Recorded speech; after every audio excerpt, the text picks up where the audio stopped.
60 से नीचे भी कुछ बच्चे होंगे पॉजिटिव रहेंगे। हमें 60 to 70% एफिशिएंसी में, एडवांस में, पुराने आईआईटीज में सिलेक्शन हो जाता है, पुराने में, ठीक है। 10% इस बार कट ऑफ था, 10%। 30% पे आपकी अच्छी रैंक थी, समझ रहे हो। इंडिविजुअल सब्जेक्ट का कट ऑफ 10% था। तो मैं आपको क्या कह रहा हूं कि आपको एडवांस तक पहुंचने का रास्ता बहुत क्लियर है, आप बस प्रयास करिए, ठीक है।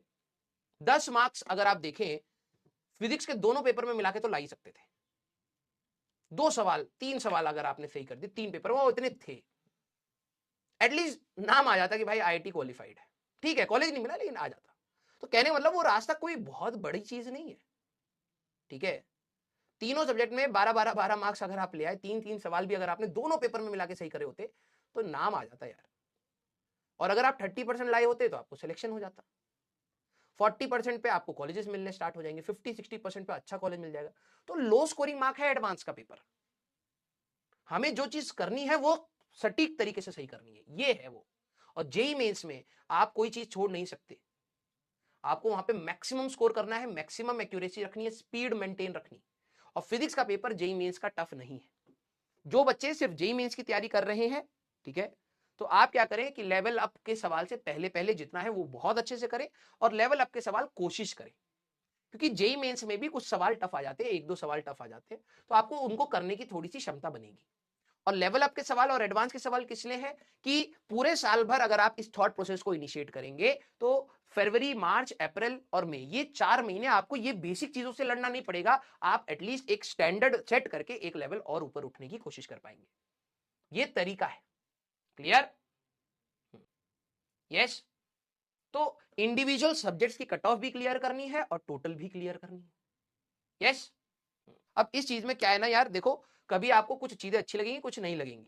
रीजन है क्योंकि हर किताब से या फिर हर पीवाईक्यू से या फिर जो भी अच्छी चीजें हैं हम लोग क्लास में ले सकते हैं, हम उसको ले रहे हैं। तो कुछ चीजें हो सकता है आपके लिए नहीं होंगी, इसलिए आपको थोड़ी सी दिक्कत हो। कुछ चीजें हो सकती है आपने सुनी हो, तब भी आपको उतना ही पेशेंस रखना है। क्लियर? यस। अब जो बच्चा कह रहा है कि सर 5/18 5/18 5/18, भाई तो अब बता मैं तेरे को कैसे सिलेक्शन दिलवाऊंगा। हाँ, काइनेमेटिक्स में अगर तेरा ये हाल है, अभी तो ऑप्टिक्स आनी है, थर्मो आनी है, एसएचएम आना है, वेव्स आना है, रोटेशन आनी है, इलेक्ट्रोडायनेमिक्स आनी है, बहुत सारी चीजें आनी है बेटा।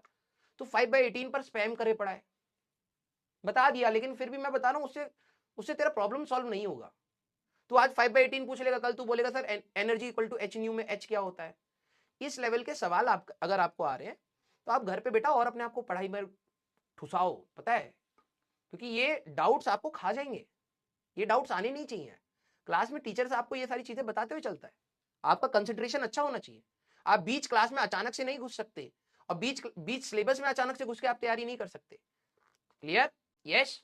अभी 1 घंटा और रिलैक्स कर लेता हूं भाई। अगर आपके दिमाग में ये आता है ना कि कल छुट्टी है और परसों भी छुट्टी है, मैं अभी शाम तक, मैं वैसे तो यहां पर पढ़ता था लेकिन शाम तक मैं 2-3 घंटा वेट कर लेता हूं, रिलैक्स कर लेता हूं, फिर मैं पढ़ूंगा। समझ जाना आपके 2 दिन बर्बाद है, क्योंकि आपका एटीट्यूड गलत है। पहले अपना काम करो, मेरे पास 2 दिन छुट्टी है, पहले मैं अपना काम निपटाऊंगा फिर रिलैक्स करूंगा, ठीक है। उल्टा चल रहा है।